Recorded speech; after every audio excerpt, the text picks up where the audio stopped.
por Pedro Castillo de Perú Libre con Verónica Mendoza de JP el día de ayer en la capital de la República. Muy buenos días, bienvenida. Muy buenos días, Fernando. Por tu intermedio, saludar a toda la ciudadanía de Tacna.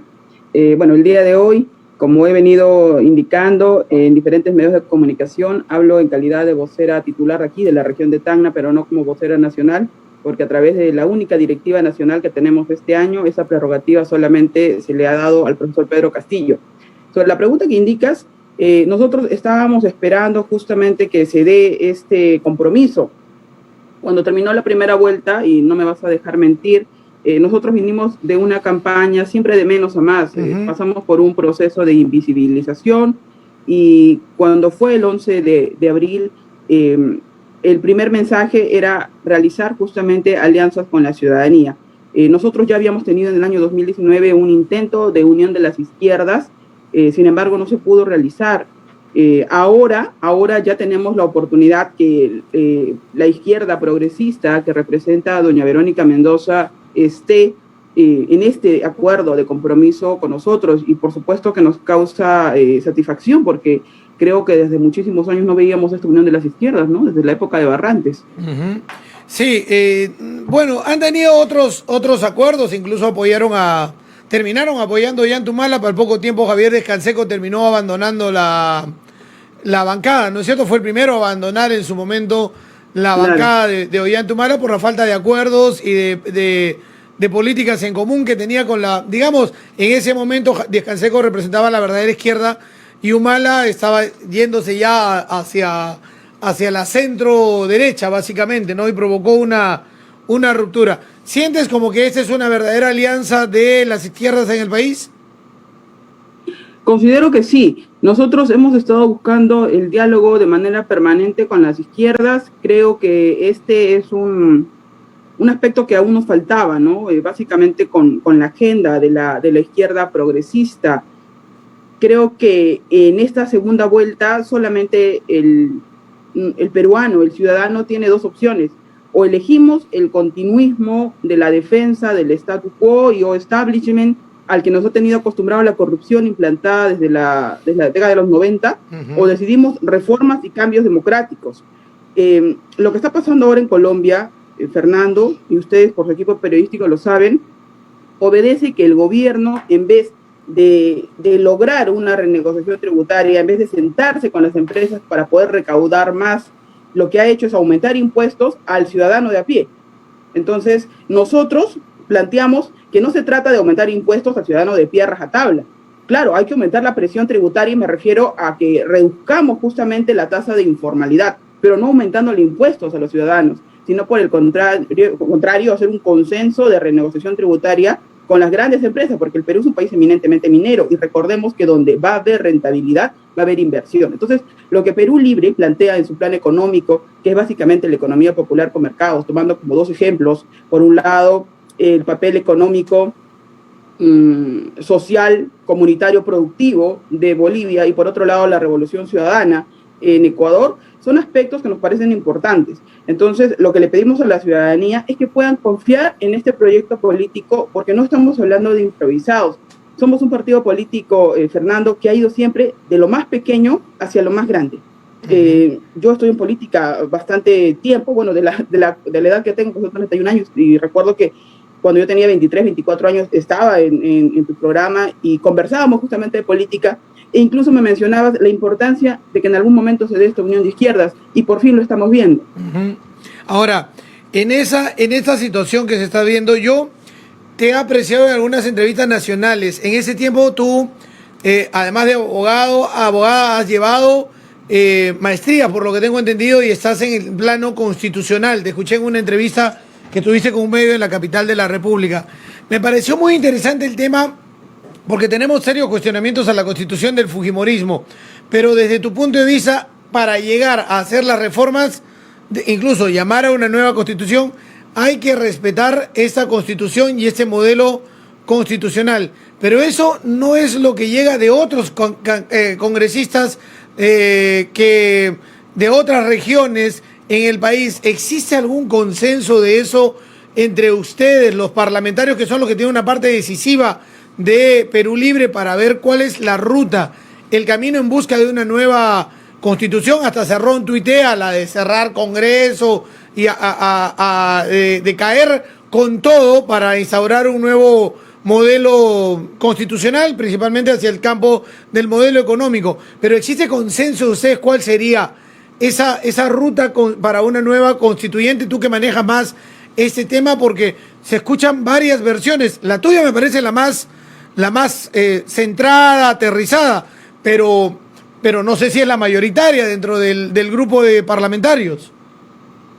Hace una semana y media nos reunimos los 37 parlamentarios en Lima, justamente para poder emitir esta primera directiva nacional que te comento, que nos habla sobre el asunto de las vocerías, sobre los comandos unitarios de campaña. Por cierto, la única vocera titular de la región de Tacna soy yo, a través de directiva nacional. Entonces, nos hemos reunido los 37 parlamentarios a fin, uno, de ver la importancia del fortalecimiento de la estructura del Estado. Te comento que en esta reunión estuvo el profesor Pedro Castillo, no estuvo el doctor Vladimir Cerrón. El doctor Vladimir Cerrón tiene un papel a nivel de la organicidad del partido, comités ejecutivos distritales, provinciales, regionales, pero no tiene injerencia política en esta segunda vuelta, porque esa prerrogativa solamente le corresponde al profesor Pedro Castillo. Sobre el marco constitucional que mencionas, la Constitución del 93 tiene seis títulos. En el último título se habla sobre la reforma constitucional. No se habla exactamente sobre la Asamblea Constituyente, y yo lo vengo diciendo hace bastante tiempo atrás, pero dentro de esta reforma constitucional se nos habla de dos mecanismos, ¿no? Lo que nosotros planteamos para hacer una reforma total de la Constitución tiene que ir aplicado de manera conjunta con el artículo 31, el artículo 32 de la Constitución Política, que nos habla de la reforma total o parcial. Entonces, dentro de la reforma total estaría lo que viene a ser la Asamblea Constituyente. Ojo, en ningún momento nosotros deseamos disolver el Congreso, porque eso lo que significaría es patear el tablero. O sea, hemos entrado por la vía democrática y tenemos que continuar en la vía democrática, y los 37 parlamentarios coincidimos en esto. Nosotros entendemos que pueden haber, ¿no?, algunas voces diferentes que tienen su derecho a la libertad y pueden opinar una cosa, pero finalmente, Fernando, los congresistas somos nosotros. Entonces, yo he entrado con un respaldo que puede algunos de la oposición, que siempre van a tener pues sus discrepancias, pero lo cierto es que hay un papel importante que cumplir aquí en la región de Tacna y en todo el país. Pero en mi caso muy especial, Fernando, yo quiero un compromiso con la región de Tacna, porque he visto cómo cada 5 años tenemos 130 limeños más. Entonces, no es lo que queremos. Queremos cambiar esto, justamente porque también soy joven, Fernando, tengo 31 años. Entonces, quisiera que la situación de la percepción respecto a los congresistas, respecto a los representantes, cambie. Eso es lo que tengo todos los días en mente. Entonces, cuando hablo con los congresistas, porque nosotros sí tenemos un chat, y por cierto, no está el doctor Vladimir Cerrón, porque siempre me preguntan, porque él no nos maneja como pasaba con la botica, como pasaba con el mototaxi, en la época del fujimorismo, que ella decía quién hablaba, quién se reía, quién aplaudía. Eso no pasa con nosotros. Es más, este fin de semana, Fernando, yo estoy viajando a la ciudad de Arequipa, y lo estoy mencionando aquí, para tener una reunión con colegas de allá, ¿no? Del partido, obviamente, para buscar algunos consensos respecto a la macro región sur. Ese es el adelanto que te doy. ¿Con los congresistas electos del sur? Correcto. ¿De Arequipa o del sur? Recordemos que el congresista más votado está justamente en la ciudad de Arequipa, del partido, de Perú Libre. Entonces, estamos nosotros, él también es abogado, ¿no? Él también es abogado, y estamos junto con los otros colegas viendo cómo a nivel de la bancada que va a ser, tenemos que tener una posición bastante clara. Y en ese sentido se le ha manifestado tanto al Comité Ejecutivo Nacional como al profesor Pedro Castillo esta importancia, y él coincide plenamente en el fortalecimiento de la estructura del Estado. Tenemos el marco constitucional vigente. Que nos guste o no nos guste, que estemos de acuerdo o no estemos de acuerdo, tenemos que respetarlo. Porque si cometemos el error grosero de contravenirlo, es hacerse un disparo en los pies, ¿no? Entonces, en ese sentido, nosotros estamos firmes en decir que el respeto irrestricto por los derechos fundamentales va a ser nuestro blasón. Ahora, si me dices que se puede ir en camino a una reforma total de la Constitución, ¿cuál sería ese camino constitucional? Ya, justamente está en el artículo 32. El Ejecutivo tiene la prerrogativa de presentar justamente esta nueva constitución, o sea, como tal, ¿no? Plantear que exista en el Perú el referéndum. Se plantea ante el Congreso de la República. Dentro del Congreso se puede lograr el consenso. Nosotros solamente somos 37 parlamentarios. Yo recuerdo que en campaña política el señor Lescano, a través de Acción Popular, hablaba también de una nueva constitución. Entonces, hay voces y voces dentro de Acción Popular. Igual lo hizo el JP. JP sí va a votar. Claro, y algunos elementos que no son muchos del Partido Morado, ¿no? Alianza para el Progreso, hay muchas personas de centro izquierda, lo digo por experiencia propia. Entonces, vamos a buscar esa vía. La otra vía que existe dentro del marco constitucional... ¿Cuántos votos necesitan ahí? ¿Cuántos votos necesitan en el Parlamento? 67 votos, ya. Fernando, 67 votos. Ya. La otra opción que existe, igual se las planteo, ¿no? Que son las opciones que nosotros vemos, es la recolección de firmas, ¿no? De la ciudadanía para que ingrese directamente, ¿no? Entonces, esas opciones nosotros vemos.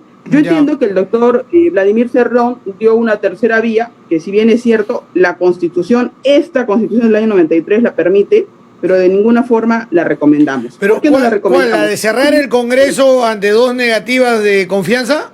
Correcto, esa no la recomienda. Bueno, pero podría llamar a una nueva elección de Congreso con características constituyentes, ¿eso está en la Constitución? Lo que pasa es que la Constitución que nosotros tenemos, que como te digo tiene 6 títulos, el título 4 de la estructura del Estado es un debilitamiento de la estructura del Estado. Esta Constitución nos ha dado, por ejemplo, en menos de 3 años, cuando operaba la mayoría fujimorista, 2 presidentes basándose en un inciso sobre la incapacidad moral. Entonces, por eso nosotros creemos que la Constitución tal y como está no es la más viable, porque permite que los poderes del Estado se superpongan, y los poderes del Estado, por doctrina, no deben de superponerse, sino deben de coexistir, casi tan igual como deben de coexistir las derechas, las izquierdas y los centros. Entonces, lo que nosotros propiciamos es el aspecto 1 y en otro el aspecto 2. Cuando le preguntaron al doctor Vladimir en esta entrevista, que también tuve la oportunidad de ver, él planteó las posibilidades que según existen en esta Constitución, y eso no es falso, ¿no? Todo constitucionalista sabe que están esas opciones, pero no es lo recomendable en estos momentos para nuestro país, porque estamos en una situación de inestabilidad política. Fernando, en 5 años vamos a tener 5 presidentes, ¿no? Esto ha ocasionado que podamos tener esta recepción tan vaga frente a la pandemia. O sea, hemos tenido la peor recepción de la pandemia, sin hospitales, con los derechos laborales del sector salud totalmente aniquilado, menoscabado, sin oxígeno, ni siquiera con vacunas. Imagínate, Latinoamérica nos lleva la ventaja respecto a la adquisición de vacunas. Tenemos solamente el 2.8 de población del 100% inmunizada. Ni siquiera tenemos un padrón ya para poder vacunar a las personas. Lo dijiste tú hace algunos días. No sabían qué hacer con las vacunas, Fernando. No sabían qué hacer con las vacunas. Entonces, este tema de gestión no solamente es de la región, sino que el carácter de descentralización que se desarrolla en la Constitución es muy vago, es muy vago. Por eso, el talante tiene que ser democrático. Y eso es lo que nosotros perseguimos. El señor Castillo dijo en una intervención que iba a cerrar el Tribunal Constitucional. Ayer ya ha corregido esto, ha dicho que va a respetar tanto la Defensoría como el Tribunal Constitucional. Pero ese Congreso está por dejarle al próximo gobierno otro Tribunal Constitucional. ¿Ustedes van a permitir eso? Porque se quedarían 5 años casi toda la gestión que estarían ustedes, ese Tribunal Constitucional hecho a molde quizás de este Congreso y no del nuevo. No, mira, ese es un tema que hay que revisar, porque hemos visto nosotros que para la elección, ya si bien es cierto, ahora un poquito, la constitución del Tribunal Constitucional son 7 magistrados.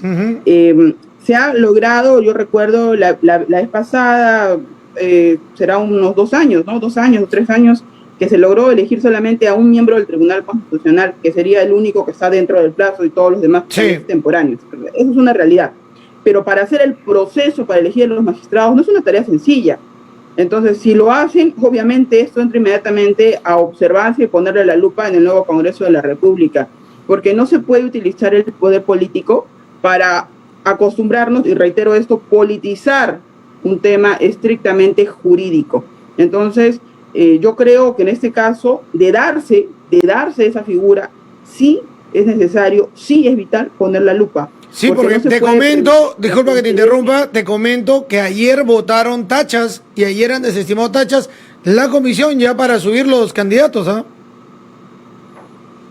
Sí, mira, hace una semana y media justamente, bueno, lo comento aquí para que igual se pueda entender un poco. Yo tuve una reunión en Lima con personas de servicio parlamentario, ¿no?, con las que había trabajado antes, y me comentaban justamente porque estaban en la Comisión de Constitución. Entonces, si bien es cierto, existe esa prerrogativa, no es natural que se dé en estos plazos tan apresurados. Y eso sí es susceptible de que en el próximo Congreso en el que vamos a estar, justamente pongamos la lupa sobre esos casos. Eso es lo que sí puedo adelantar, porque estos procesos rapidísimos no le hacen bien a la democracia en el país. Ya, perfecto. Ahora, en el caso de ustedes, los congresistas que han llegado son todos de Perú Libre, hay invitados. Bueno, como sabes, el año pasado, cuando ingresa a la afiliación el profesor Pedro Castillo, ingresan también docentes, ¿no? Personas obviamente del magisterio, y hemos conseguido la afiliación de muchos de ellos. Tengo entendido que todavía algunos están en proceso de afiliación, ¿no? El profesor Fernando Herrera ingresa por parte del magisterio y nosotros hemos podido trabajar con él, ¿no? Nosotros, nuestra campaña ha sido de 4 candidatos, pero hemos visto el trabajo tan importante que ha desplegado el magisterio y en otras regiones también, ¿no? Entonces, sí tienen un número importante, y creo que eso es justamente vital. Pero están de acuerdo programáticamente, lo digo porque para que no haya grandes diferencias, porque diferencias pueden haber, pero grandes diferencias en el Congreso con la representación. No, justamente con ellos tenemos una excelente relación, porque cuando nosotros nos reunimos los 37, notamos todo el ánimo de ellos de ya estar con los comités justamente de campaña unitarios en sus respectivas regiones, trabajando el tema de la afiliación y la militancia, solo que su afiliación es un poco lenta por el proceso que estamos viviendo ahora, ¿no? Porque hay que digitar. Entonces, estamos trabajando de la mano. El mismo profesor Pedro Castillo dijo algo muy curioso, que fue una reunión privada, entonces igual lo comento, que nosotros no vamos a aceptar a traicioneros, y si hay traicioneros, lo vamos a decir públicamente, ¿ya? Porque estamos hartos del transfugismo, que ingresan por una bandera y ni bien entran, están 4 meses, 5, 6 meses o un añito, y de ahí se cambian de bandera, ¿ya? Eso es algo que nosotros repudiamos. Y sí lo indicó el profesor Pedro Castillo, y todos obviamente asistimos, porque no tiene mucha gracia el tema de la valla electoral si yo ingreso por un partido político y no estoy de acuerdo y simplemente me voy por otro. Entonces, es la situación que nosotros en su momento repudiamos. Lamentablemente el Tribunal Constitucional le ha dado otra mirada, ¿no? Y ha permitido que existan bancadas satélites.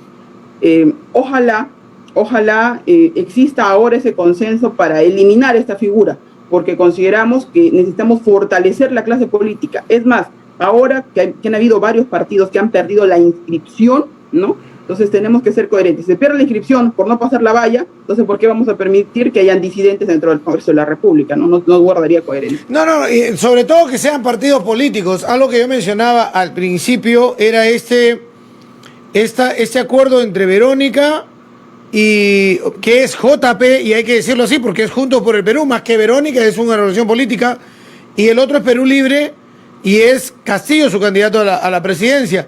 En el otro lado, en la derecha, digámoslo, cada cabeza se cree dueño de la franquicia y va y se pega y busca sus intereses al otro lado. El tema es que existan verdaderos partidos políticos. El Partido Nacionalista también llegó con una mayoría y luego terminó explotando adentro con varios de sus parlamentarios saliéndose y convirtiéndose. En ese momento se le llama tránsfuga, pero salían entre broncas internas por no cumplir la hoja de ruta o acuerdos políticos entre ellos. Por eso te preguntaba sobre el tema referido a esa unión de bancada que deben tener. Te lo digo porque mi padre ha sido congresista y yo en esa época estaba en la universidad, claro, y yo veía las peleas internas que había entre los diversos grupos políticos de izquierda, que creo que tu padre también ha sido dirigente de izquierda, lo mencionaste en alguna oportunidad cuando te presentaste aquí en la radio, y se sabe que cada quien o cada grupo piensa diferente. En esa época había un Barrantes, había un Mome, había gente que propugnaba más la unidad y se lograba tener. El llegar con una bancada importante, si bien no es mayoritaria en el Congreso, debe tener también, así como con Verónica Mendoza, acuerdos mínimos en el Congreso para que después no termine explotando una bancada y terminen siendo también satélites divididos ahí dentro de lo que es Perú Libre. Has dicho algo muy, muy importante. Has hablado de un tema histórico, ¿no? Cómo se percibía en la década de los 60, los 70, la visión política del país. Y eso es cierto. La clase política de nuestro país hace décadas era una clase muy importante, donde se daba el diálogo, donde podían haber claramente diferencias entre las izquierdas, pero finalmente se llegaban a consensos. Esto ha ido en detrimento por diferentes factores. Pasamos un proceso de despolitización y muchos de estos factores se deben justamente a la Constitución del año 93. El terrorismo hizo mucho daño al país, Fernando, muchísimo daño al país. El daño que le ha hecho la corrupción al país también es tremendo. Nosotros, desde nuestra óptica, es justamente no repetir ninguno de esos modelos.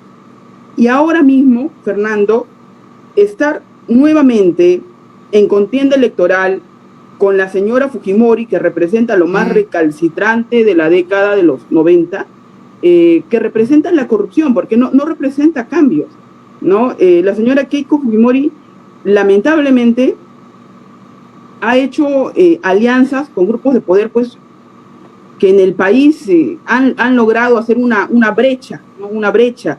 Entonces, consideramos nosotros que la única forma de poder ganar es uniéndonos entre ciudadanos, buscando espacios importantes como nos dan las regiones, caminando a diario, porque tenemos la tarea por delante de la formación de cuadros políticos, y eso es lo que está apostando Perú Libre ya hace 3 años que estamos en este camino. Estamos apostando porque la clase política se una, por generar debates y diálogos. Entonces, creo que ese es el trabajo que tenemos por delante. Quizás nos demoremos 30 años, Fernando. Yo creo que te hablé de esa cantidad de tiempo. Quizás nos demoremos 30 años. El problema no es ese. El problema no es el tiempo, el tema es la organización que se pueda, tener tan sólida y constituida que no pueda ser un grupo que llegue a un gobierno y esté solamente 5 años, sino que sea parte de una vía democrática del país, como en algunos casos lo ha hecho, la derecha y otros grupos políticos, pero que han terminado hoy en una crisis. El APRE es un ejemplo, Acción Popular es otro que ha participado en este proceso, el PPC que pierde inscripción ahora, pero no satélites o franquicias, que es lo que le venden a la gente cebo de culebra permanentemente. Exacto, lo que no queremos son caudillos. Las organizaciones políticas toman tiempo y tú recordarás que yo soy defensora de la organicidad de los partidos. No soy amiga de que me digan de Lima, señalen y así se hace y tú cumples. Ya no queremos caudillos. La organización política tiene que generar debate y diálogo y tiene que respetarse lo que se diga desde las bases. Eso es algo que venimos trabajando. Yo desde la Secretaría de Disciplina aquí en Tacna, dentro del Comité Ejecutivo Regional, me encargo justamente de ver esa disciplina. Que si bien es cierto puede haber una directiva nacional, la directiva nacional tiene que ser acorde con lo que dicen las bases. Y en esa arista hemos venido trabajando. Quizá, como te digo, el trabajo sí demore, se tome su tiempo, pero tiene que ser democrático. Y busquemos esto, la organización política. En nuestro país, Fernando, no tenemos organizaciones políticas. Son endebles, aparecen solamente en campaña electoral. Pero el trabajo es grande, y no solamente en el Perú, es un tema de toda Latinoamérica. Por eso tenemos que trabajar en el fortalecimiento, por eso es la importancia de invertir más en educación, para poder dotarnos de currículas escolares que realmente sirvan, que sean funcionales. No currículas escolares que nos junten 4 o 5 cursos y al final el estudiante que termina la secundaria necesite de manera inmediata una academia preuniversitaria, porque hay una brecha educativa entre el nivel básico regular y la educación universitaria. Cuestión que ha permitido que universidades puedan lucrar con la educación. Y ojo, la educación es un derecho fundamental. La educación no es un servicio, no debería ser percibido como un servicio, porque no debe de estar supeditada a las leyes de la oferta y la demanda. Entonces, a eso nos ha acostumbrado la Constitución del año 93, que la educación, que la salud, que la vivienda, que el trabajo sean servicios, y no debería de ser. Entonces, a eso apunta Perú Libre, que los derechos fundamentales sean respetados, sean irrestrictos. Nosotros no queremos vulnerar libertades porque nos ha costado tanto tener libertades, sobre todo al tanneño por la historia. Entonces, a eso nosotros vamos. Quiero pedirles a la ciudadanía que por favor, si tienen alguna duda, yo siempre dejo mi número de celular, ¿no? Y voy a aprovechar el espacio que es el 928-60-12 para que me escriban por WhatsApp y estamos prestos a conversar con todos los sectores. Repítelo, por favor, repítelo. 928-60-12. Ya, perfecto. Y ya, ahora, yo te quiero preguntar dos temas que son de inquietud, de los ataques que reciben ustedes, me parece que son válidos. Uno, el tema referido, la izquierda levanta banderas contra la corrupción y lamentablemente esas banderas de lucha contra la corrupción quedaron empañadas por la gestión municipal en Lima de Susana Villarán. Y hoy en contienda electoral, en una lucha contra una gran corrupción que es la que representa el fujimorismo, tienen a Cerrón sentenciado por corrupción, que no es un congresista, que no es cualquier personaje, es el presidente del partido, que él ha dicho: soy presidente del partido, no soy el candidato presidencial, lo ha dicho también en una oportunidad, pero es el presidente del partido, y eso les golpea en cierta medida cuando hay que tener una lucha frontal contra la corrupción. Y yo lo vi a Castillo, fue una de mis principales críticas acá en la radio, en el día del debate, cuando tuvo para revolcar la Keiko Fujimori en el tema corrupción, que era el último punto, y quedaron casi empates ahí, digámoslo. Pero Cerrón no le genera un lastre a ustedes en imagen por tener esa sentencia, incluso por un órgano institucional como es la Corte Suprema, ya habiendo ratificado la sentencia en contra de él. Acabas de decir algo importante y voy a hacer una mención de esto. ¿Recuerdas que hace unos días en tu espacio estaba la doctora Sacieta, si no me equivoco, estuvo la doctora Rosario, y se hablaba de esta sentencia absolutamente, bueno, yo digo terrible, ¿no? Terrible porque el tecnólogo, de que una persona haya abusado de una menor. Entonces, tú terminabas totalmente sorprendido. La doctora Sacieta no lo podía creer. Y yo creo que la ciudadanía aún dice: ¿cómo es posible que existan magistrados que, teniendo el principio de discrecionalidad, puedan emitir ese tipo de sentencias tan vergonzosas, generando pésimos precedentes? Entonces, el fallo judicial, estimado Fernando, fallo es porque el magistrado es propenso a equivocarse, ¿ya? Ahora, vamos al tema concreto de la politización que se ha tenido sobre el sistema judicial. Eso es cierto. Tenemos una politización del sistema judicial, no de todos, no de todos, porque hay magistrados a carta cabal, pero no son todos. Respecto a la sentencia por negociación incompatible, que ojo, es un delito residual, es decir, que si no pueden probarte a ti peculado, cohecho activo, cohecho genérico, cohecho pasivo, entonces, bueno, debe de ser negociación incompatible. Y en esta negociación incompatible, aquí en breve lo explico, es que hubo una firma del anterior gobernador regional de Junín, que firmó ya una acta de carácter extrajudicial, conciliatorio, con el procurador público del Estado, y tuvo que cumplir Vladimir Cerrón. Nunca se probó que Vladimir Cerrón ya haya recibido el dinero, porque solamente dijo: esto es el informe que me dan la Procuraduría para que yo desembolse esto. Se dio la firma y después de años llegó la Contraloría y dijo: señor, usted ha firmado esto. Sí, pero porque acá tenemos una acta conciliatoria y el acta conciliatoria tiene valor judicial. Entonces, ¿cómo hago? Sí, señor, pero eso es delito, ¿ya? Y por eso lo sentenciaron a Vladimir Cerrón. Yo lo dejo para que la ciudadanía saque sus conclusiones.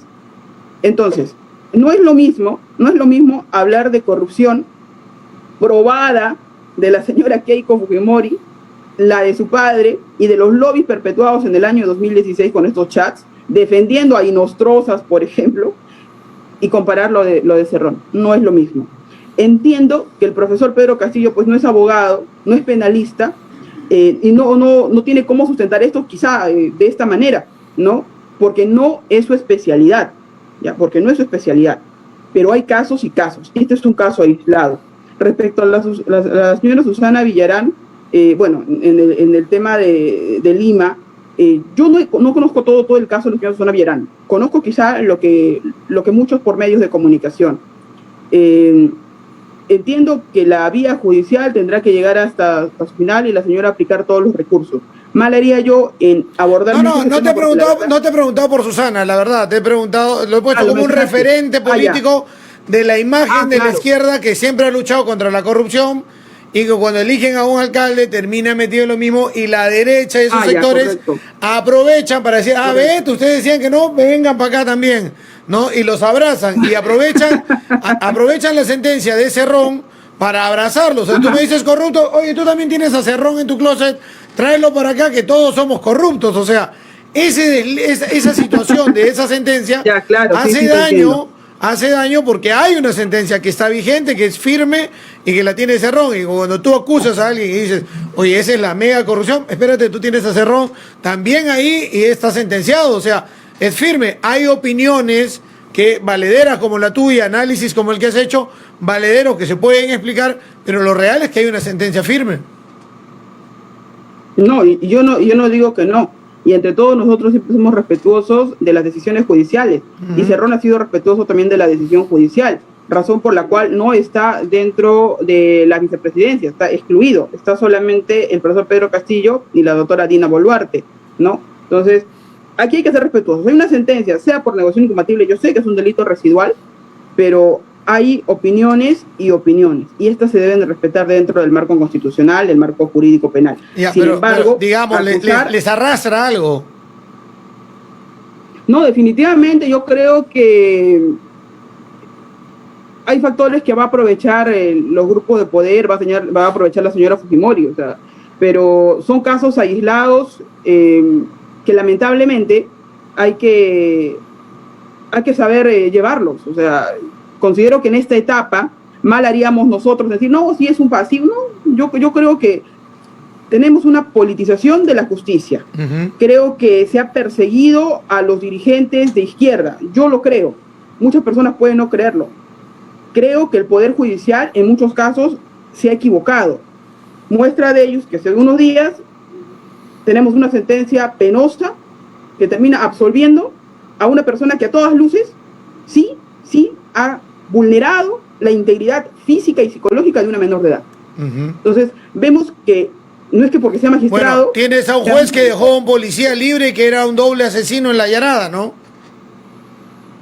Por ejemplo. Entonces, lo que ha pasado justamente con las señoritas asesinadas cruelmente encontradas en el Pozo de la Llanada. O sea, ahí hay casos evidentes. Entonces, que nos vengan a decir, no, que la justicia son unos inmaculados, no. Hemos tenido casos y casos. Entonces, respecto al señor Cerrón, por un caso aislado, no dicen, todos son así. No, un momentito. Todos no. Pero es que es política eso. Pero es que es política. Y si la tenemos, las podemos. Sí, claro, es un tema político, pero quieren tratar de decir que el ladrón, ¿no? Que el ladrón es de la misma condición, ¿no? La señora Keiko Fujimori. Porque ella es ladrona, dice, no, todos son de mi misma condición. Entonces, no podemos caer en ese juego. Por eso es importante que tengamos nosotros presente esta unidad, ¿no? Y creo que los compromisos firmados justamente el día de ayer terminan diciendo lo siguiente. Mire, un caso aislado no significa que todos. Porque la única forma de poder contrarrestar esta guerra sucia del fujimorismo es, en efecto, la unidad de la izquierda. Y en eso estamos trabajando. Y nos sentimos con la tranquilidad, con la cautela, porque nosotros no nos movemos al vaivén de las encuestas. No, a ver, tengo un problema ahí. Ni siquiera estaría... ¿Sí? Sí, me decías que no se movían al vaivén de las encuestas, ahí se cortó. Ah, ya. Claro, nosotros no nos movemos al vaivén de las encuestas, porque si fuera así, Fernando, estaríamos totalmente desmoralizados, ya que aparecíamos en otros cuando nos ponían en las encuestas, ¿no? Pero Betsy, es que la verdad estaban en otros. El tema es que la verdad estaban en otros, sino que tuvieron un crecimiento impresionante entre febrero y marzo. La verdad que lo vimos en la encuestadora, cómo empezaron a aparecer. Sí estaban silenciados, porque los medios no les daban tribuna. No les daban Fernando, tribuna. Y yo incluso, Fernando, y lo dije acá en la radio, o sea, son tantos candidatos que la forma de poder conocerlos era darles minutos libres para que se presenten y la gente elija, porque en realidad después, si uno empezaba a entrevistar uno por uno, iban a quedar unos fuera y iban a decir que los medios estaban parcializados, etcétera, etcétera. Pero en Lima no aparecía ninguno del lápiz en entrevista. Claro, sí, recuerdo. Ni el presidencial. Estuvimos en dos oportunidades en Radio 1, una en tres bloques, ¿no? En tres bloques y otra en la tarde con Marco. Yo con Richard. Fueron espacios que no tuvieron otros congresistas en otras partes del país, sobre todo en Lima. ¿No? En Lima pasaron totalmente invisibilizados. Finalmente, de los 37 parlamentarios, 35 somos de provincia, ¿no? Del interior del país. Y solamente dos son de Lima, Guillermo y Tello. ¿No? Entonces, unos datos, unas preguntas adicionales, porque yo tenía dos temas complicados ahí, para que nos expliques acerca también de la vocería que tienes en Tacna. Estamos conversando con Betsy Chávez Chino, que es la congresista electa por Tacna, que además nos ha anunciado que es la vocera titular del Partido Perú Libre aquí en la ciudad de Tacna. De la región Tacna. Betsy, el tema del Movadef. Acaba de salir ayer un informe, se ha estado comentando, de Perú 21, que vincula al otro congresista electo por Tacna, que es Fernando Herrera, al Movadef. Yo, la historia que conozco, bueno, el Movadef es conocido como el brazo político de Sendero Luminoso, que pretendió inscribirse ante el Jurado Nacional de Elecciones. No se le permitió la inscripción, su ideología marxista, pensamiento Gonzalo, y que básicamente lo que buscaban era la libertad, entre comillas, de los presos políticos, presidente Gonzalo, digámoslo así. Y todo deslindado con el terrorismo hace un momento. Pero lo que se les indica a varios maestros del Perú, es haber firmado los planillones de ese grupo político, y hay una investigación que se realizaba y denuncias que se presentaban en el país de que habían firmado planillones y no se quería tener a maestros en aulas con vinculación senderista. Y ahora ha saltado de que el profesor Herrera ha firmado por el Movadef. ¿Por qué no deslinda Perú Libre con Movadef? Lo de la firma del profesor Herrera tendrá que aclararlo él, pero ¿por qué no deslindan con Movadef, que tiene una clara vinculación a Abigail Guzmán y Sendero Luminoso? Mira, nosotros no tenemos vinculación con Movadef, nosotros no. O sea, el día de ayer leí la publicación que me indicas. Es más, me escribió Alexander Villarroel de Perú 21. Ya. Y me llamó, ¿no? Me llamó también para preguntarme sobre este tema. Y hablamos en off y le comenté, o sea, nosotros los 37 que nos hemos reunido, hemos rechazado, cuando hemos estado en Lima para que se emitiera la directiva, cualquier acercamiento que se tenga con diversa organización de carácter radical. Eso es lo que nosotros hemos dicho, y ese es el consenso que tenemos. Porque no podemos decir que la situación del país la cambiamos con violencia, ¿no? O sea, y en eso todos hemos coincidido, ¿no? Por supuesto que estamos de acuerdo en este sentido y hemos hablado muy claro. El profesor Fernando también se mostró en la misma línea. Entonces, el día de ayer yo lo escuché a él en un medio de comunicación también local, indicando que esa firma no era de él. Entonces, me preguntaron. Le dije, bueno, si él lo indica, yo mal haría en dudar de su palabra. ¿No? Ante todo está la presunción. El profesor dice que esa no es su firma. Entonces, esa no es su firma, ¿no?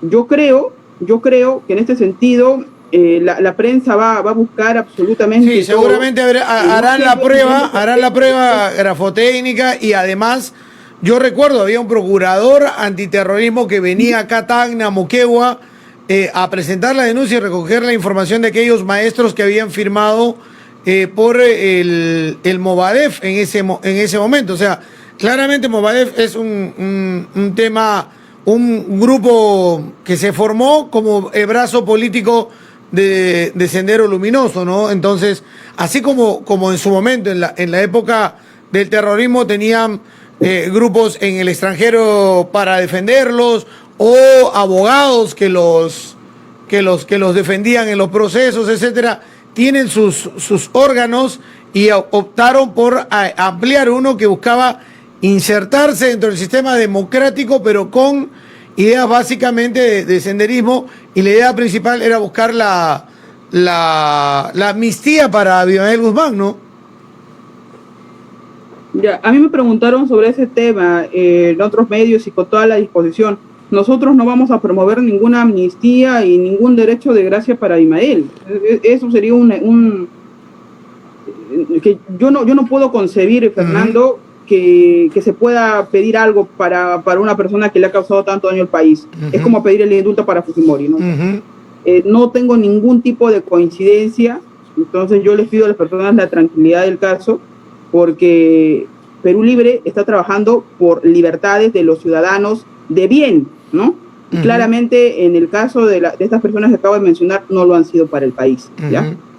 Ahora, el señor Herrera, tú me dices que él no firma, él dice que no ha firmado, eso se ve en una investigación. Yo ya lo escuché porque no lo he llamado al profesor Herrera porque estábamos cumpliendo diferentes actividades el día de ayer, pero lo escuché al mediodía, ¿no? Decir que no era su firma. Entonces yo entiendo que el profesor Herrera seguramente tomará pues los mecanismos que correspondan para aprobar esto, ¿no? En su momento, porque tampoco podemos estar los congresistas electos ni Pedro Castillo en la agenda de los grupos de poder que queremos, que sabemos por dónde quieren llevar esta situación. Entonces, si lo hace, bienvenido, y si no lo hace en estos momentos, también, porque lo más importante para nosotros es llevar a dar a conocer las propuestas del profesor Pedro Castillo a nivel nacional, y no nos vamos a someter tampoco pues a la agenda que nos diga algunos medios, ¿no?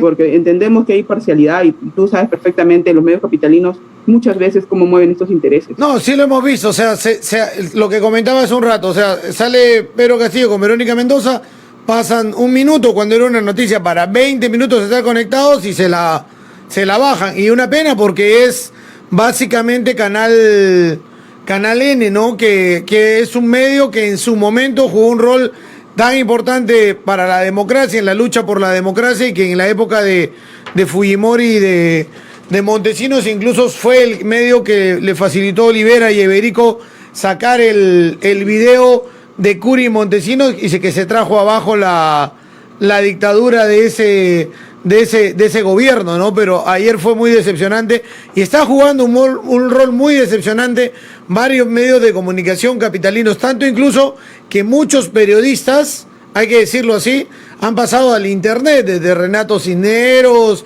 Josefina Tausen, Marcos Cifuentes, Aglatzer Tuesta, la misma Rosa María Palacios. Hemos tenido a Juan Carlos Tafur en las últimas horas. Muchos ya decidieron salirse de esos medios para pasar a tener un poco, creo yo, con libertad ideológica de lo que piensen, pero utilizar mejor el internet como herramienta de comunicación. En efecto, hay una concentración de medios que es innegable. Cuando me dan espacio, yo siempre agradezco el espacio que me dan en los medios de comunicación, porque ante todo puede haber diferencias, pero está el respeto, yo creo. Y me indican, yo siento que muchas veces debato con un portavoz del fujimorismo, ¿no? Pero con la tranquilidad, mantenemos siempre la cautela, porque finalmente represento a la región de Tacna, a todo el Perú, pero en especial a nuestra región. Y hay que demostrar las formas, y finalmente las ideas se debaten con ideas, ¿no? Entonces, en ese sentido nosotros seguimos avanzando con la tranquilidad del caso y dando a conocer las propuestas. Y a mí me interesa mucho siempre hablarles a los periodistas del tema económico, porque encuentro muchas inquietudes. Lamentablemente, cuando empiezo a hablar del tema económico me cortan, pero es parte, ¿no? Es parte de la democracia. Sí, los medios en Lima están más preocupados, creo yo, en mi opinión, por la libertad de expresión, o sea, por ellos, ¿no? Y por el tema económico. Claro, y nosotros les hemos indicado que somos respetuosos justamente de la libertad de prensa, ¿no? Y creo que ellos han comprendido en gran medida que lo que nosotros buscamos no es ninguna ley mordaza ni ninguna regulación de medios.